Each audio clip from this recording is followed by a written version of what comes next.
supaya sadar itu jangan berbuat kecuali apa yang Allah ridho, karena engkau dilihat oleh Allah, karena engkau dipandang oleh Allah. Amalmu besar kecil akan diperhitungkan oleh Allah. Makanya kadang-kadang lucu waktu itu rame, lebih baik pemimpin yang kafir tapi adil daripada muslim tapi zalim. Lah, kekufurannya dia, kesyirikannya dia udah bentuk kezaliman. Bagaimana ceritanya kafir adil?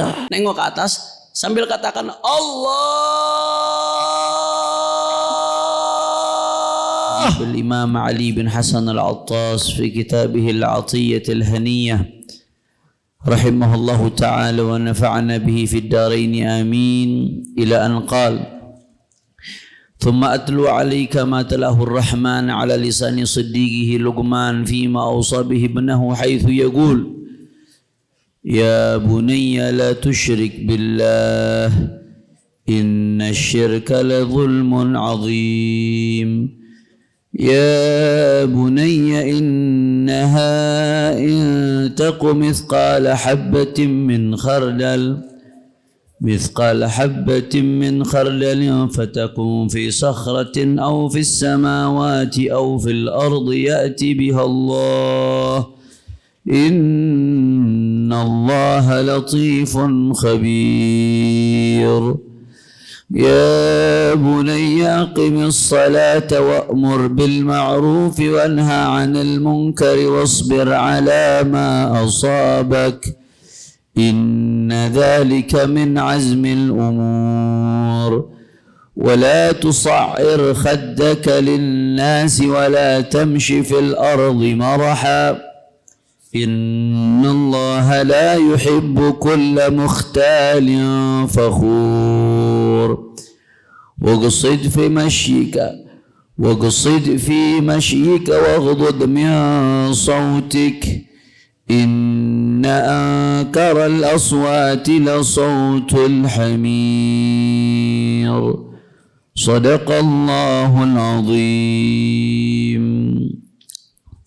Sama-sama kita hormati dan kita muliakan guru kita Al-Habib Ali bin Idrus bin Hashim Al-Attas beserta segenap keluarga besarnya, para dewan guru, Ustaz Abdul Razak, Ustaz Safari, Ustaz Dikri, Al-Quddus dan semuanya, para asatid. Tidak saya sebutkan satu persatu tanpa mengurangi rasa hormat saya kepada beliau semua. Habib Bagir Al-Haddad, kita doakan mudah-mudahan guru-guru kita Allah panjangkan umurnya, Allah sehatkan badannya, Allah jaga zahir batinnya, Allah menangkan perjuangannya, amin ya rabbal alamin. Ini keresak-keresaknya udah selesai apa belum nih? Ini rawi keresak-keresak garas ya. Masya Allah, mudah-mudahan makanannya berkah insya Allah, jadi obat. Nah, katanya ta'amus sakhi dawa wa ta'amul bakhil da. Makanan kalau dari orang yang dermawan jadi obat, dari orang yang dermawan makanan jadi obat. Sebaliknya kalau dari orang yang pelit, medit, bakhil, orang ta'amul bakhil, makanan yang punya milik orang yang pelit, medit, bakhil, itu jadi jadi penyakit. Udah keluarnya jarang jadi penyakit lagi. Bukan main lah. Bahkan sebagian Imam Al-Haddad mengatakan sadala bi'alawi ini badaduna fi ta'amina. Madat kami, kata Imam Al-Haddad, keberkahan kami adanya di makanan yang kami berikan salah satunya. Nah, bukan cuma ilmunya doang, sampai makanannya berkah. Mudah-mudahan dunia akhirat kita kumpul bersama mereka insyaallah. Amin ya rabbal. Kita melanjutkan pembahasan, masuk ke wasiatnya Luqman yang diabadikan oleh Allah Ta'ala di dalam Al-Quran. Faqala ta'ala ya bunayya la tusyrik billah inna syirka la zulmun azim. Luqman ini berpesan kepada putranya. Ini kitab yang kita bahas, kitabnya Habib Ali bin Hasan Al-Attas. Beliau kitab Al-Atiyah Al-Haniyah nama kitabnya. Nah, di salah satu pembahasan yang beliau muat ini beberapa kutipan ayat wasiatnya Luqmanul Hakim. Nah, tapi Habib Ali bin Hasan Al-Attas punya kitab lain khusus Jadi Habib Ali bin Hasan Al-Attas punya kitab lain khusus satu kitab ngumpulin wasiat-wasiat Luqmanul Hakim. Judul kitabnya Mizajut Tasnim wa Afwajin Nasim bin Na'im fi Hikam Luqmanul Hakim. Itu salah satu kitab dari kitab-kitabnya Al-Habib Ali bin Hasan Al-Attas. Jadi kelihatannya beliau tertarik sekali dengan wasaya Luqman Al-Hakim, wasiat-wasiatnya Sayyidina Luqmanul Hakim yang dimuat oleh Allah dalam Al-Qur'anul Karim, dalam firman Allah Subhanahu wa taala. Nah, di antara yang beliau kutip di sini yang paling penting nih, ya bunayya, hoy anakku. Kalau kata-kata ibni, anakku. Tapi kalau bunayya itu tasghir. Wahai anakku yang kecil, walaupun anaknya udah gede. Namanya orang tua kadang biar kata tuh anak udah punya cucu, di mata orang tua tetap masih kecil. Yang namanya anak udah sesukses apapun, udah jadi apapun, kalau di hadapan orang tua ya bagi orang tua ini bayi saya. Nih anak dari kecil gue cebokin. Biar kata udah gede di mata dia orang tua masih khawatirnya tetap sama kita masih kecil. Itu orang tua tuh. Maka kalau dipanggil kata-kata ya bunayya, kalau ibni wahai anakku. Maka kalau ya bunayya wahai anakku tercinta. Ada tasghir di situ, wahai anakku yang masih kecil.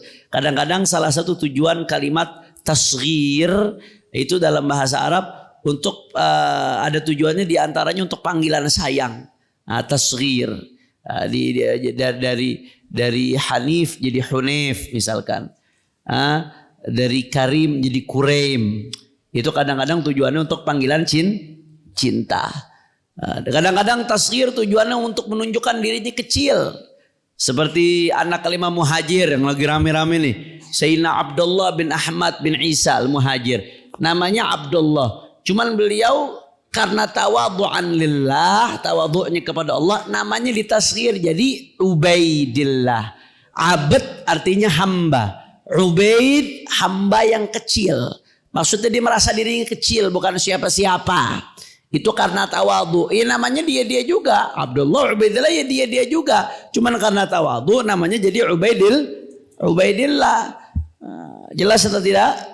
Itu diantara tujuan tasghir. Nah di sini ya bunayya, wahai anakku tercinta. Ya bunayya, wahai anakku tercinta. La tusyrik billah. Di antara pesan Sayyidina Luqmanul Hakim yang Allah abadikan dalam Al-Quran. La tusyrik billah. Jangan menyekutukan Allah. Inna syirka la zulmun azim. Dari segala bentuk kezaliman, dari segala bentuk kebejatan, dari segala bentuk kejelekan, yang paling jelek syirik ya ikhwan. Segala dosa selain syirik masih ada peluang Allah ampunin. Tapi kalau syirik, orang mati dalam keadaan membawa kesyirikan, menyekutukan Allah, tutup tuh pintu ampunan, selesai. Na'udzubillah min. Mudah-mudahan Allah selamatin iman kita. Maka kalau kita bicara pesan syirik di sini ada syirik jali, ada syirik khafi. Syirik jali itu syirik yang besar, nyata, menyekutukan Allah. Menyatakan Tuhan ada 3. Tuhan anak, Tuhan Bapa, dan satu Tuhan lainnya. Itu bagi dalam perspektif akidah Islam itu disebut syirik. Nggak boleh, itu kekufuran, itu nggak diridhoi oleh Allah. Yang namanya Allah itu Maha Esa. Atau kita meyakini ada zat lain yang punya pengaruh di luar pengaruhnya Allah. Ini orang walaupun Allah nggak izinkan bisa nyakiti saya. Walaupun Allah nggak izinkan dia bisa memberikan manfaat kepada saya. Na'udzubillah min dzalik. Itu juga bagian bentuk kesyirikan. Karena kita meyakini semua yang terjadi di atas muka bumi tidak ada yang terjadi kecuali dengan izin Allah Subhanahu. La haula wala quwwata. Andai kata dari masyrik sampai maghrib berusaha buat nyakitin ente, tapi Allah nggak nakdirin, terjadi apa kagak? Kagak. Masyrik sampai maghrib mau berbuat baik sama ente, mau jaga ente, tapi Allah udah catat ente celaka. Naudzubillah min dzalik. Celaka atau tidak? Celaka. Ada. Termasuk bentuk kesyirikan meyakini ada zat lain yang punya andil, punya otoritas sama seperti Allah Subhanahu wa ta'ala. Jelas atau tidak? Itu namanya syirik jali. Meyakini bahwasanya ini jin bisa memberikan manfaat atau mudarat dengan sendirinya. Meyakini ini sihir bisa memberikan manfaat atau mudarat dengan sendirinya. bisa merubah ketentuan Allah Subhanahu wa taala, ala syirik. Na'udzubillah min la tusyrik. Jangan sampai syirik. Na'udzubillah min dzalik. Inna syirka la dzulmun azim. Sesungguhnya kesyirikan itu la dzulmun azim, adalah kezaliman yang luar biasa. Makanya kadang-kadang lucu waktu itu rame, lebih baik pemimpin yang kafir tapi adil daripada muslim tapi zalim. Lah, kekufurannya dia, kesyirikannya dia udah bentuk kezaliman. Bagaimana ceritanya kafir adil? Inna syirka la dzulmun azim. Yang namanya syirik itu kezaliman yang besar. Orang mengecukutukan Allah, menyatakan ada Tuhan lain selain Allah, Tuhan ada sekian, itu kesyirikan, saudara. Nah, kesyirikan saja Allah udah sifati dzulmun azim, kezaliman yang besar. Bagaimana mungkin dia mau bikin analogi? Lebih baik orang kafir yang adil daripada muslim yang zalim. Sedangkan kekufuran aja udah bentuk kezaliman. Jelas atau tidak? Jadi kezaliman yang paling besar adalah menyekutukan Allah. Bagaimana tidak? Engkau dikasih hidup sama Allah, dikasih napas sama Allah, dikasih makan sama Allah, jantungmu dikasih berdetak sama Allah, darahmu dikasih mengalir sama Allah. Engkau dibiarkan tumbuh oleh Allah dari cairan mani, berubah jadi segumpal darah, berubah jadi segumpal daging, kemudian berubah menjadi janin, kemudian itu janin hidup di dalam air, saudara, di dalam perut, di dalam air. Kita masuk ke dalam ruangan yang kagak ada oksigen aja ngep, saudara. Ini janin bisa hidup di dalam perut, Allah jaga selama 9 bulan. Kemudian setelah itu janin itu dilahirkan, Allah jaga sampai gede, ente besar, dikasih kesempatan napas, dikasih kesempatan jantung berdetak, dikasih kesempatan makan, dikasih kesempatan buat buang angin. Lo bayangin kalau disumpah atau lubang buang angin, bagaimana ceritanya? Dikasih kesempatan, nikmat demikian besar, terus Allahnya ente sekutukan. Allah ente sekutukan. Ente menganggap Allah punya sekutu. Ada Tuhan selain Allah. Setelah Allah berikan engkau sedemikian besar banyak nikmat, kemudian Allah yang tersekutukan, zalim atau tidak? La zulmun azim. Inna syirka la zulmun azim. Mudah-mudahan Allah jaga iman Islam kita. Mudah-mudahan Allah jaga iman Islam keturunan kita. Amin ya rabbal. Dihidupkan kita dalam Islam, diwafatkan kita dalam keadaan tauhid, dan dibangkitkan dalam kubur bersama zumrat ahli tauhid. Amin ya rabbal.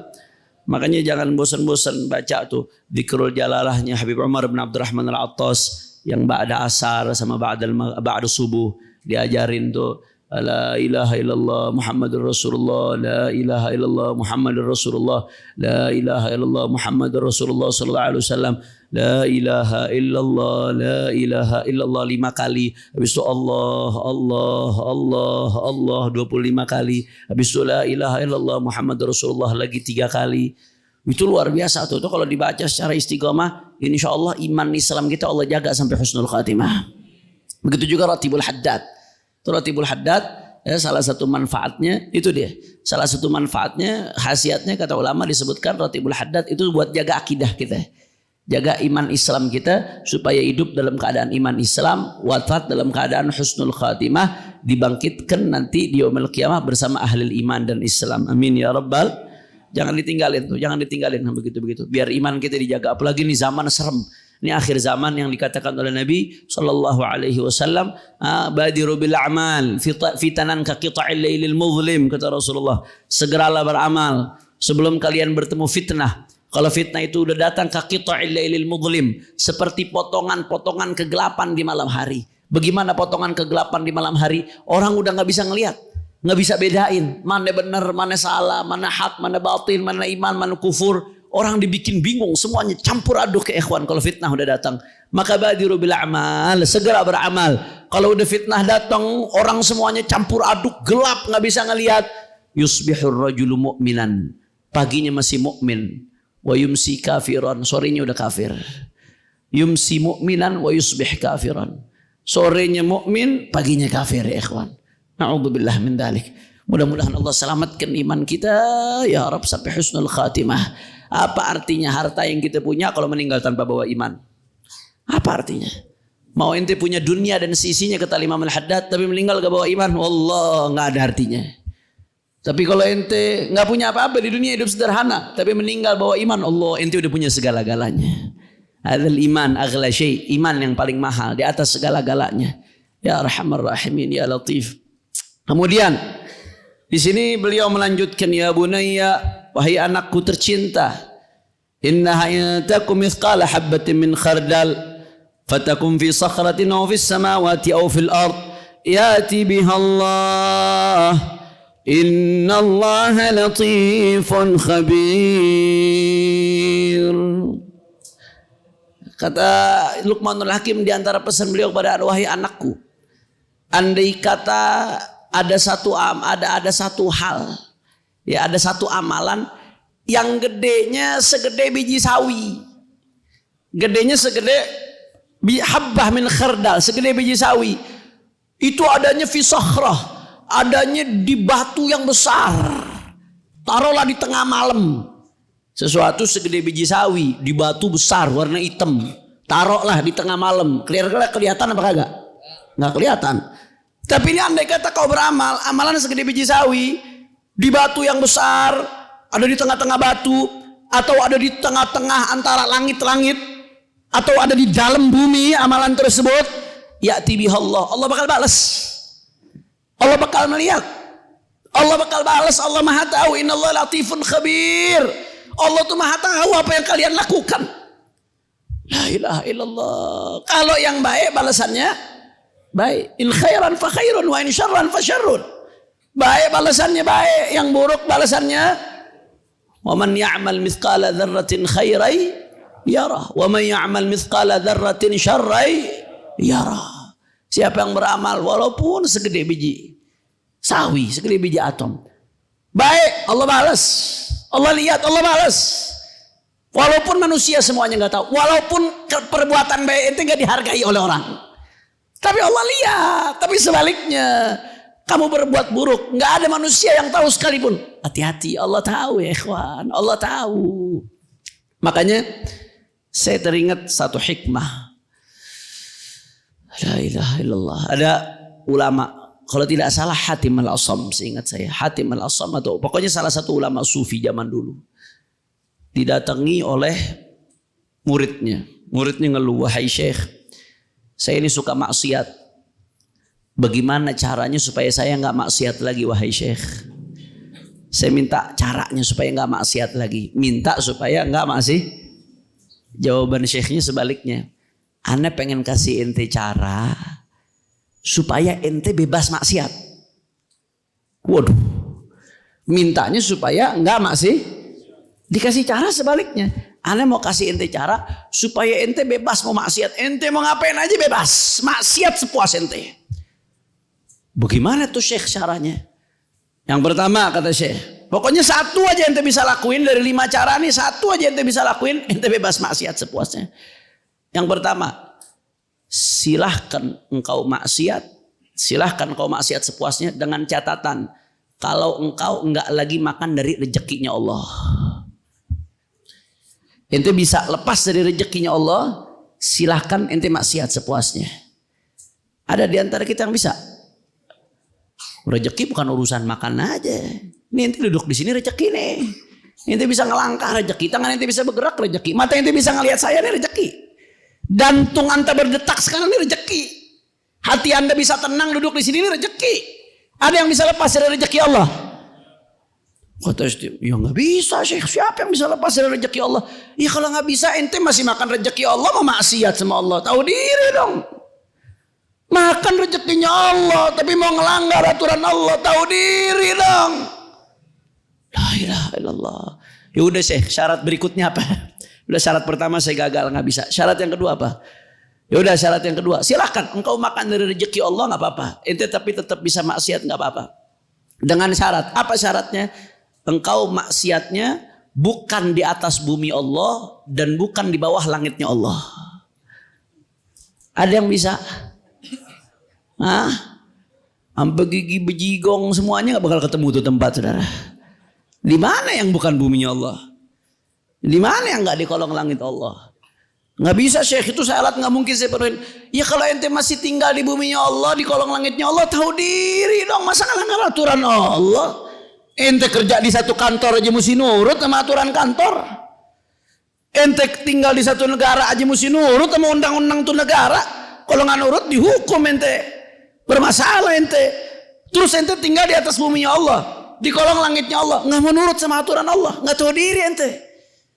Udah Syekh, syarat yang kedua, anda nggak bisa, udah selesai, anda nggak mampu syarat yang kedua. Syarat yang ketiga, ya udah kata dia nggak apa-apa deh. Kalau ente nggak bisa syarat kedua, nggak apa-apa. Silakan ente makan rezeki Allah, silakan ente tinggal di atas buminya Allah. Ente tetap boleh maksiat sepuasnya dengan syarat ente maksiat di tempat yang nggak diketahui oleh Allah. Ada? Jawab ada. Berarti ketika kita maksiat Allah ngelihat atau tidak? Ya Allah, kita kok kayak ngeledek ya. Kita nggak berpikir kadang. Kita maksiat ketika orang nggak ada yang lihat. Ada di antara kita yang buka handphone, ngelihat hal-hal yang haram, seolah-olah Allah nggak ngelihat. Padahal Allah lagi ngelihat apa yang dia lakuin. Nguntit duit, nggak ada yang ngelihat. Padahal Allah ngelihat. Nggak takut kita kadang-kadang, nggak malu kita dilihat sama Allah Taala. Kalau kamu bisa dapat di tempat yang Allah nggak lihat, silahkan. Tapi kalau nggak bisa, jangan coba-coba kau maksiat sambil dilihat oleh Allah. Ente mau nilang, mau nerobos lampu merah kalau ada polisi aja kagak berani. Takut ngelanggar karena ada yang jaga aturan. Langkau berani ngelanggar aturan Allah, Allah ngelihat kamu dengan jelas, nggak ada yang ketutup. La ilaha illallah. Ya udah Syekh, saya nggak bisa syarat yang ketiga. Silakan syarat yang keempat apa Syekh? Ya udah, kalau syarat yang keempat, kamu silahkan makan rezekinya Allah, tinggal di buminya Allah, kemudian engkau dilihat oleh Allah, nggak apa-apa. Kau tetap boleh maksiat dengan syarat apa? Dengan syarat kalau mati datang, kematian datang, kau bisa nunda kematian. Jadi bisa tobat dulu, ada kesempatan buat tobat. Ada yang bisa, ada yang mampu, ada yang bisa jamin ketika dirinya lagi maksiat nggak mati. Ada yang bisa jamin ketika dia lagi lihat porno dia nggak mati. Ada yang bisa jamin ketika dia lagi di diskotik, ketika dia lagi sama pelacur, ketika dia lagi ghibah, ketika dia lagi nyaci maki orang tanpa hak, tanpa jalan, tanpa sebab yang dibenarkan oleh syariat. Ketika dia sedang memanipulasi kasus yang orang nggak tahu, ada yang bisa jamin dia nggak mati ketika itu? Kalau ente nggak bisa jamin, ente buat nunda kematian, jangan coba-coba maksiat. Siap ente mati dalam keadaan maksiat, belum tobat, siap menerima hisab dari Allah. Udah Syekh, syarat yang keempat anda nggak mampu. Apa syarat yang kelima? Kata yaudah, kata dia syarat yang kelima Syekh, syarat yang kelima silakan. Yang empat itu kamu nggak penuhi syaratnya silakan. Kalau syarat kelima kamu bisa penuhi satu aja, jadi syarat yang kelima kamu bebas maksiat sepuasnya. Apa syarat yang kelima? Syarat yang kelima nanti ketika malaikat mau nyeret kamu di neraka, kamu bisa nolak malaikat untuk dimasukin ke neraka. Ada yang bisa? Lah kok kita berani nantang diri buat masuk ke neraka ya ikhwan. Allah, itu muridnya begitu dengar 5 nasihat tadi, itu murid tadi langsung mengatakan apa, ya Allah ya Rabb. Mulai detik itu sampai akhir hayatnya dia nggak berani lagi maksiat gara-gara ingat pesannya Hatim al-Asam tadi ikhwan. Gara-gara ingat pesan yang tadi itu disampaikan salah satu ulama salaf, saya lupa apa Hatim al-Asam apa siapa, nanti bisa dicek lagi. Setelah dia ingat pesan itu, sampai akhir hayatnya dia hidup jadi orang baik, sampai akhir hayatnya dia hidup jadi orang saleh, nggak berani lagi maksiat kepada Allah Subhanahu wa taala. Maka oleh karena itu ikhwan, tanamkan dalam diri kita ihsan. Apa yang namanya ihsan? Ihsan ini kunci kebaikan ya ikhwan. Anta abudallah ka'annaka tara, fa in lam takun tara fa innahu yara. Kamu kalau nyembah Allah, sadarilah seolah-olah engkau melihat Allah, menyaksikan kebesaran Allah, menyaksikan kekuasaan Allah, menyaksikan segala ciptaan Allah Subhanahu wa taala, segala hal ini sumbernya dari Allah. Anta abudallah ka'annaka tara, tanamkan dalam hatimu bahwasanya engkau menyembah Allah seolah-olah engkau melihatmu. Fa in lam takun tara, kalau kau belum bisa melihatnya, fa innahu yarak, maka sesungguhnya Allah melihatmu. Tanamkan dalam hatimu raqabah, perasaan dimanapun kapanpun kamu dilihat oleh Allah Subhanahu. Makanya tadi terkait yang Habib Ali sindir tadi ya ikhwan, soal pendidikan anak ya, ada sebagian salafun saleh itu dididik anaknya dari kecil, dibiasakan untuk ya zikir Allah syahidi, Allah naziri, Allah garibun minni, Allah ma'i. Atau Allah garibi, Allah ma'i. Allah syahidi. Anak-anaknya ini masih kecil, walaupun anak belum ada dosa, tapi dari kecilnya anak diajarin zikir dan disuruh resepin artinya. Zikirnya apa? Allah syahidi, Allah menyaksikanku. Allah syahidi, Allah menyaksikanku. Allah nadhiri, Allah melihat kepadaku. Allah ma'i, Allah bersamaku. Allah garibun minni, Allah dekat dariku. Ditanemin tuh dari kecil, ditanemin dari kecil itu zikir. Sebagian salaf tuh ngulang-ngulang itu, ikhwan.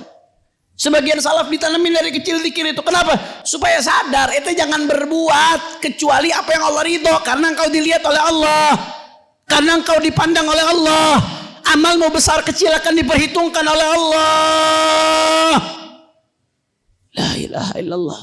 Akhirnya gara-gara zikir itu ditanamkan dari kecil, apa yang terjadi, ikhwan? Dia tumbuh dalam keadaan dalam hatinya ada ihsan, merasakan kehadiran Allah Subhanahu. Maksudnya merasakan kehadiran, dia sadar segala gerak-geriknya diawasi oleh Allah Subhanahu wa ta'ala. Maka sebagian ulama ngajarkan, ya, kalau nggak salah Habib Ahmad bin Hasan Al-Attas, anda lupa, udah lama anda dengar faedah ini. Itu kalau ada di antara kita yang suatu saat lagi sendiri atau bagaimana, tiba-tiba ada dorongan kuat buat maksiat. Ada dorongan kuat buat maksiat. Lagi sendiri nih, ada dorongan kuat buat maksiat. Maka bagaimana cara ngatasinnya? Nengok ke atas, bukan berarti Allah di atas ya. Bukan, tapi nengok ke atas, lihat ke langit, nengok ke atas sambil katakan Allah.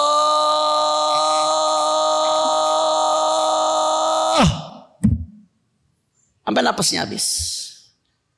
Itu kalau dibaca dengan serius, itu dorongan maksiat yang begitu kuat, insya Allah hilang seketika itu, ikhwan.